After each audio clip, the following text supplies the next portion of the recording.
Okay, so yeah, let's continue. So first of all, also thanks a lot for the organizers to put together this really great workshop. Let me just start by clarifying that point out because I've been recently moved. So I was in Vienna for a long time, but I recently moved to Munich, where I'm now starting up a new group at the Technical University of Munich, but also at the Walter Meissner Institute. So that's an institute of the Bavarian Academy of Sciences. But okay, but this the thing I talk about was still done in Vienna, particular with a first PhD student and postdoc, Julian Huber, who really was the main guy who did all these simulations that I will talk about. Okay, so very briefly for the motivation, I mean, okay, we are here a mixed workshop. I mean, actually I will not talk about any specific systems. I mean, I'm coming more from the quantum optics background, where we have atoms in cavities and drive them, and they have dissipation. But it's, let's say, also similar type of models we have heard in solid state systems. And also, independent of the implementations, some people also here are just simply interested in theory. What happens actually if some abstract dissipative spin systems, what are type of, can I see some phase transitions? Does anything change if I go from equilibrium to non-equilibrium physics in such spin systems? So, I mean, I will be quite agnostic about the details, but let's say from all these examples you see, we typically are interested in systems with, I mean, maybe a few thousand, maybe a million, maybe even more spins coupled to several photons, okay? And then I think this was already pointed out by Derek. Even for the smallest type of systems that we have experimentally, or in many cases, we have a few hundred or a few thousand atoms, maybe a few photons. So the Hilbert dimension is already huge, okay? And then if you go to density operators, dissipative open systems, this whole dimension is squared, and essentially we are lost, okay? We cannot simulate this exactly, okay? I think that's a very generic statement. So we need approximate methods if you really want to accurately describe most of these experiments. And in the following, I will talk about one way. I mean, there are different ways you can do this, but let's say one type of numerical simulation methods that are actually related to the truncated Wigner method.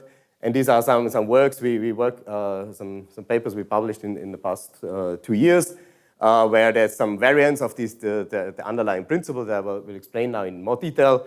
But let's say I will actually here mainly introduce this method to get you a little bit of feeling what it's about and what it can do, and maybe talk a little bit about some applications, but this is also still work in progress. I will only show a few preliminary results here. Okay, so for those of you who have never heard about the truncated Wigner approximation, just in a nutshell what this is all about. Okay, so we have a complicated quantum mechanical systems. I mean, in this case, it's just a particle in phase space here. And we want to model it quantum mechanically, but it's often then difficult if you have more particles. Okay, so let's do approximation. And the first approximation could be we simply take this quantum particle and take the average position, average momentum, and model the classical equations of motion of this particle. Okay, this gives us some result, but of course at this stage we throw away everything quantum. So what can we do as a next step? And this is, okay, we know we have quantum fluctuations, so let's take again this particle, but add a little bit of fluctuations on top of it, okay? So we do these simulations, okay? We take some random distribution, which corresponds, for example, to my ground state wave function distribution in phase space, but then we still propagate, take a point here, but then we still propagate these trajectories classically, and after that, we do an average, okay? So with this, we go beyond classical, we have quantum fluctuations included. So, I mean, for a single particle, okay, this doesn't give us too much new, but as soon as we have, for example, two particles, you see you now have pick a trajectory up here, pick another trajectory up here, and if I now start to have interactions, depending on these two trajectories, whether they're closer or further apart, I will get a different outcome. And this is therefore then enough. So by including these fluctuations, I actually get some correlations, okay? I cannot really, these particles, these trajectories are no longer independent. And what is maybe not immediately clear from this, I mean, we just similar classical trajectories, but also by then averaging over these initial fluctuations, you can capture also entanglement, okay? You can really capture, I mean, you make approximation, you are not exact, but you can capture entanglement. I think that's the relevant part. Okay, so and that's I think the principle behind this truncated Wigner approximation, which people have used now for decades. Okay, but what I'm asking now is can I do a similar thing for spin 1/2 particles? Okay, so this was all classical trajectories. And again, we start with the first minimal approximation, and that's just mean field. Okay, now we have a spin 1/2 system, and with this I define a classical Bloch vector, and then I take the mean field equations of motion. Okay, so it essentially means that my spin will now rotate with a magnetic field. It can be like some external couplings, but also some mean field that's produced by all the other spins. Okay, so this gives me the classical equation of motion. And actually, I mean, there are certainly a lot of problems, you know, in spin physics that it's enough to consider these type of equations, okay? But what you then see is that immediately, okay, where's the problem with this approximation? You know, so suppose now I have two spins pointing down, and I have an interaction that is xx, okay? Because I'm only pointing down, I have no fluctuations in x, so this type of interaction would give me completely zero under this approximation, okay? Again, because I don't take any quantum fluctuations into account. So I will not be able to address these type of interactions. Okay, so what can I do? And this is now the idea of a discrete Wigner function, which is trying to get this concept of a phase-space distribution onto a spin, but in a discrete way. And again, maybe the basic idea is illustrated down here. Okay, so you have a spin that's pointing down, and you want to include fluctuations. So what you do is you take a classical spin that's pointing down, and instead you replace it by a spin that is pointing a little bit in this direction, half of the time, and half the time a little bit in the other direction. Okay, so by doing this, you still have on average, it's not working very well here. On average, you still have a spin pointing down, but now you have fluctuations in x direction, okay? And maybe a little bit more concrete example is, okay, so let's take again the spin down particle. And what I do is I take now my Bloch vector here. Okay. I mean, I still need, I take my Bloch vector, and I replace the spin now by 4 configurations, each with a probability 1/2. All of these configurations are pointing down, but they have ±1 in x and y direction. And I think you can easily verify that if you take the average over these 4 configurations, you get, you know, the mean value of x is 0, mean value of y is 0, and mean value of z is -1. Okay, that's fine. But also the fluctuations along x, if I square this ±1, if I square it, x, y, z, all of them are 1. And especially also the sum of all these quantities is 3. So we have a quantum mechanical spin that has a certain spin length that has the correct quantum mechanical properties.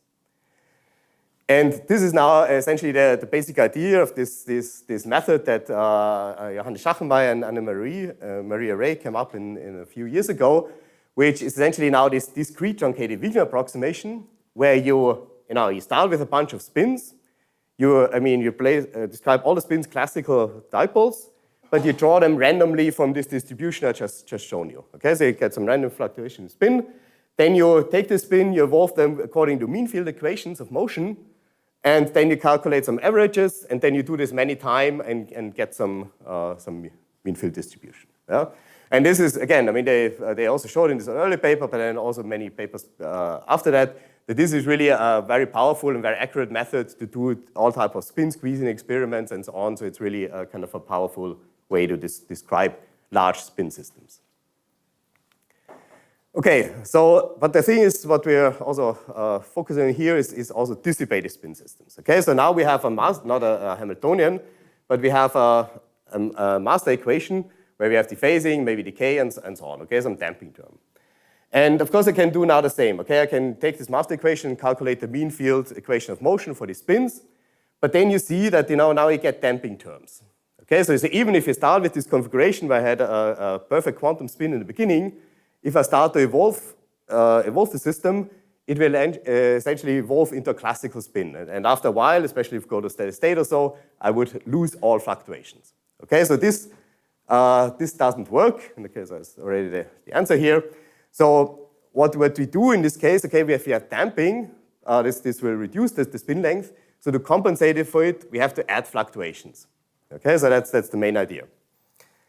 And then the question is, of course, how do we do it? And maybe a first example, let's look at dephasing. So dephasing, we have this type of master equation, But if you think about dephasing, that's just if a spin dephases, it means there's some randomly fluctuating field.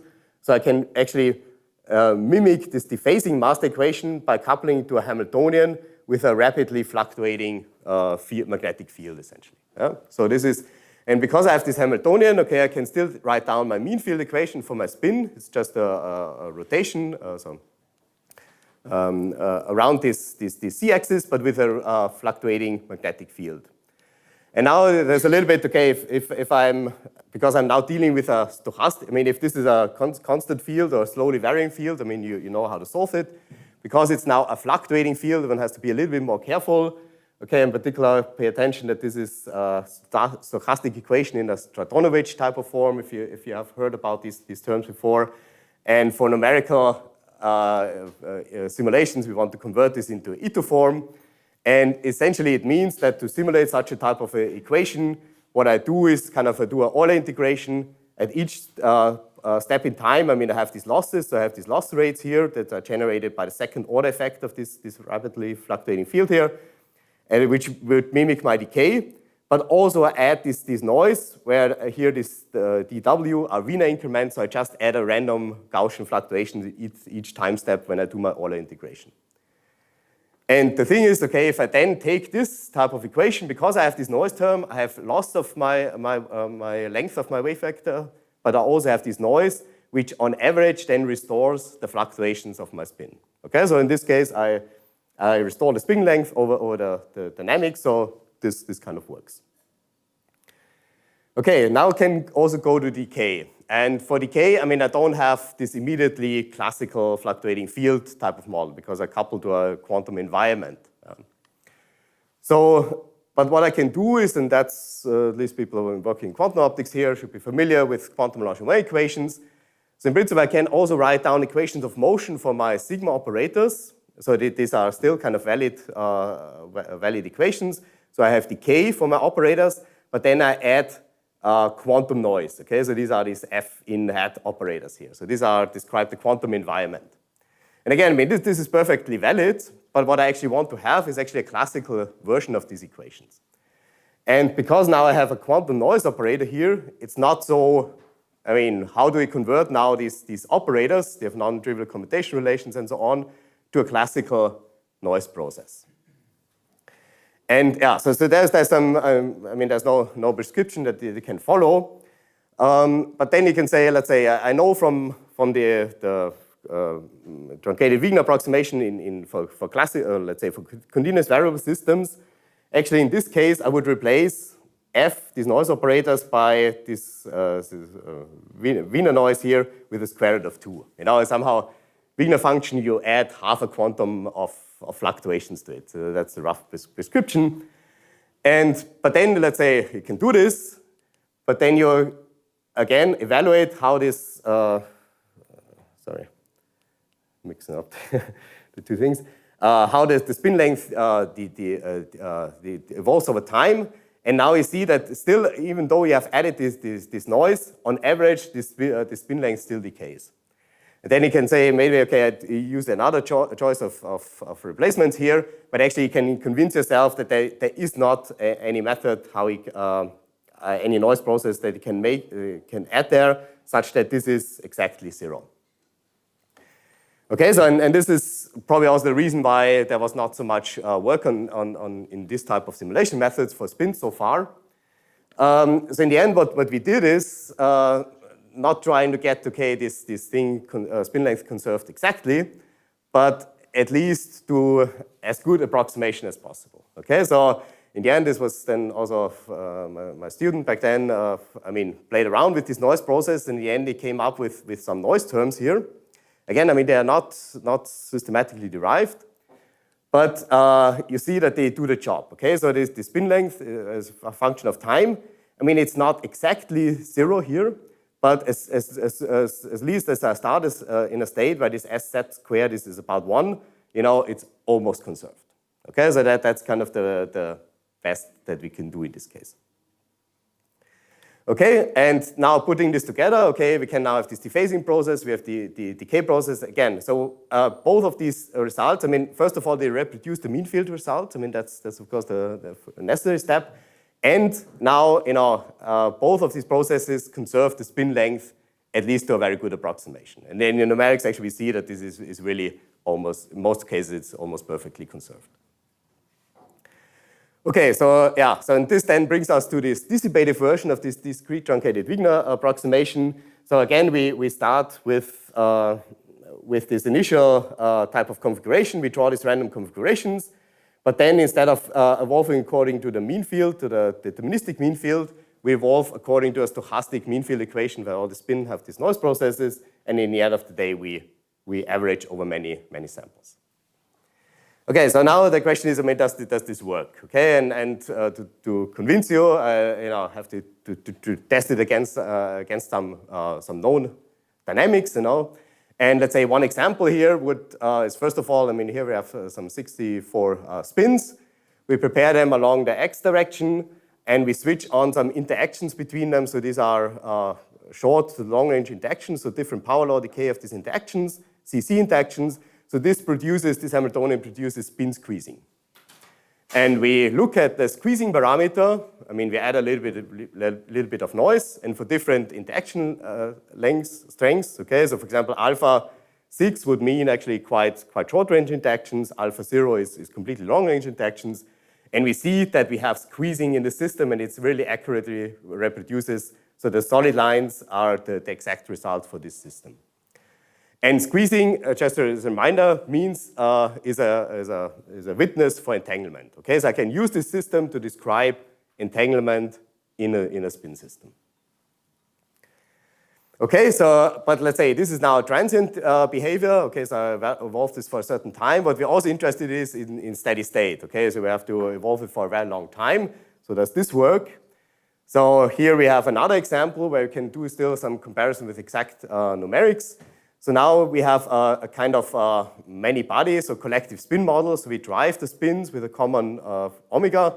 And in this case, we have an all-to-all SC interaction. Okay, so this is the all-to-all transverse Ising model, but with local decay. Okay, so there's a collective coupling, but all the spins decay locally. And now again, you can watch, I mean, what is the steady state? Now, so we evolve into the steady state. What's this steady state? Mean values is a function of omega over j. And we see, the mean values are very accurately reproduced. And also, if you look at fluctuations, that's maybe then more important, we see really perfect agreement, I mean, down to the percent level. Okay, so these are these type of experiments, and then maybe a third set of tests we can do is now to get all these spins, couple it to cavity, so Dickey type physics. And again, we simulate, I mean, it is now a smaller system, 10 spins, time evolution, SY, photon number, also some photon correlation. So here the statistics is not so good anymore.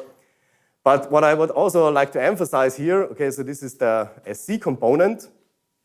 And what we actually added here is, on one hand, local dephasing, so that's the red line, and collective dephasing, that's the blue line.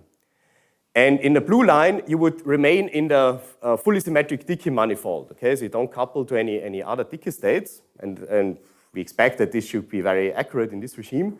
But in the other case, where we have local dephasing, we also go into the subradiant states, okay? So, and this line here shows that also this type of physics is captured by this method.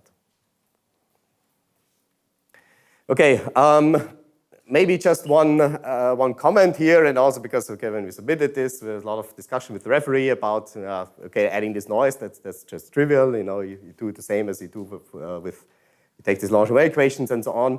So maybe let me just really emphasize this point about the statement, that we have a noise process which conserves the total spin. And for this, I mean, there's actually some related works around that time. We also published this.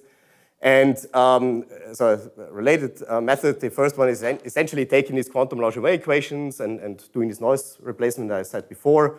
So I think it's Mary Holland group in this direction, and from Hendrik Weimar, there's something to combine these ideas with quantum trajectories. And for some models, all these methods give very, very accurate results, okay? And this is essentially this transverse Ising model, where we also have, we have a classical field which polarizes the spins in a certain direction, okay? So this is the main effect, and then you add fluctuations on top of it. But then you can also go to other systems, let's say this is atoms decay, and they have only this Sx squared interaction. So only if you have correct amount of fluctuations, you will get this effect correct.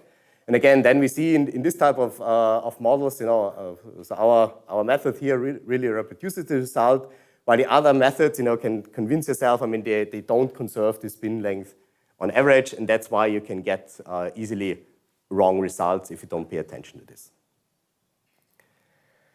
Okay, then very briefly, so so far I showed you a few examples, and they were selected because we could still do some exact simulations of this and do a direct comparison. Okay, but in principle, we want to have this method to do now stuff that we cannot do otherwise. And let's say one type of example would be now to go back to superradiance, as you heard before.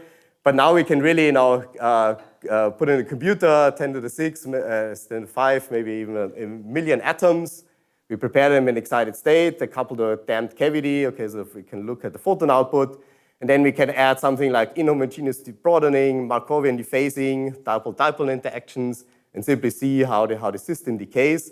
And you see, for example, if you add interaction or dephasing, we really have this effect that the spins get transferred to these dark states, and that's why they don't decay at all. And in principle, these are now numbers that you can really actually match to the experiment. You can say, okay, now I simulate my cold atom experiment with the exact numbers of atoms.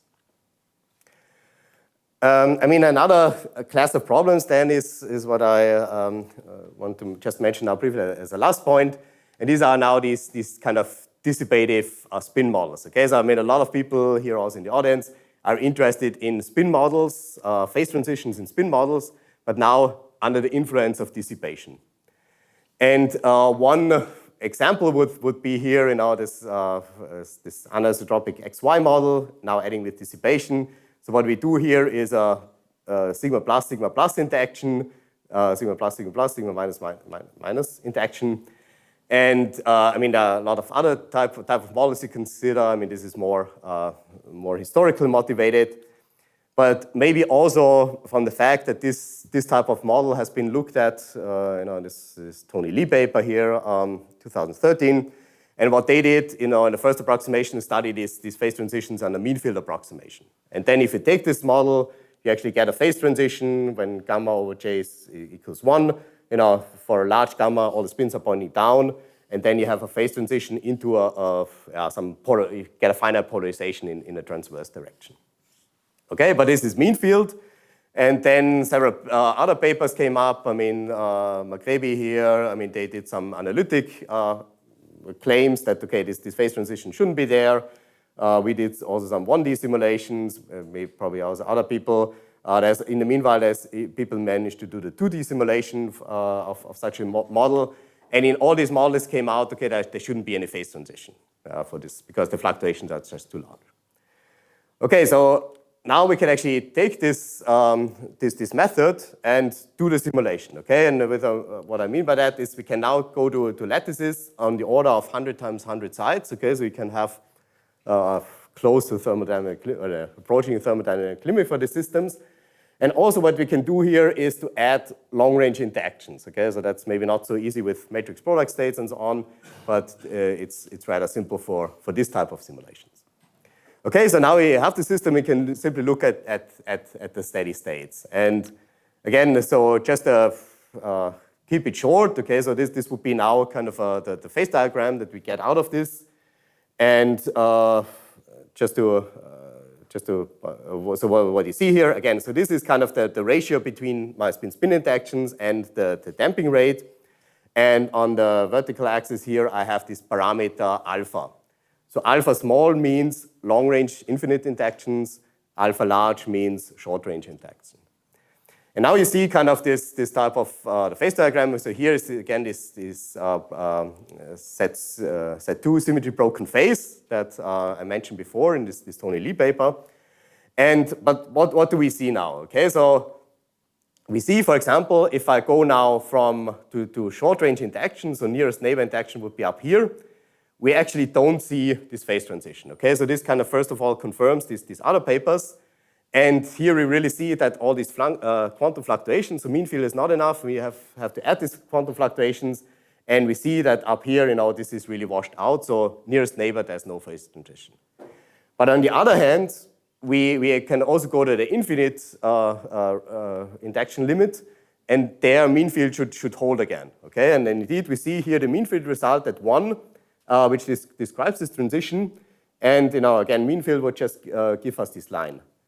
And I think then the most interesting part is actually there is a regime. Okay, there's mean field type of transition. It's maybe not that interesting. There's no phase transition here, but also there's a regime where it's really, we get effects that are clearly beyond mean field. We also get a new type of phase transition over at the other end, some re-entrance where the spin scrambles up. You destroy the order parameter again. And so there are really kind of new type of effects that you can now study with this type of physics, with this type of simulations.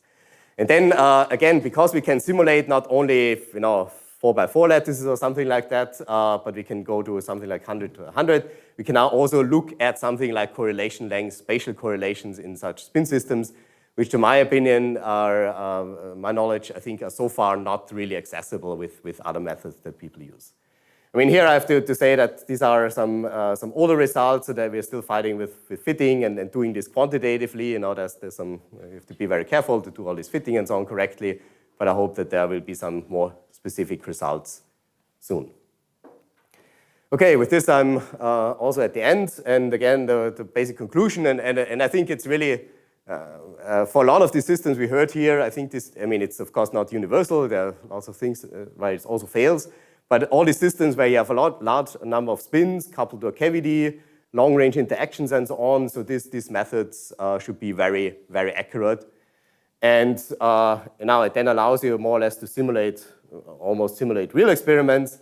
And I think the other point I also want to emphasize that the programming effort itself, I mean, in principle, it takes you one afternoon. It's an Euler integration with adding noise terms. And this is, you can immediately do, of course, then doing the physics and running these things, it also takes some time. But I think this is also something that as an experimentalist you can do, in principle, also yourself. Okay, with this I'm done.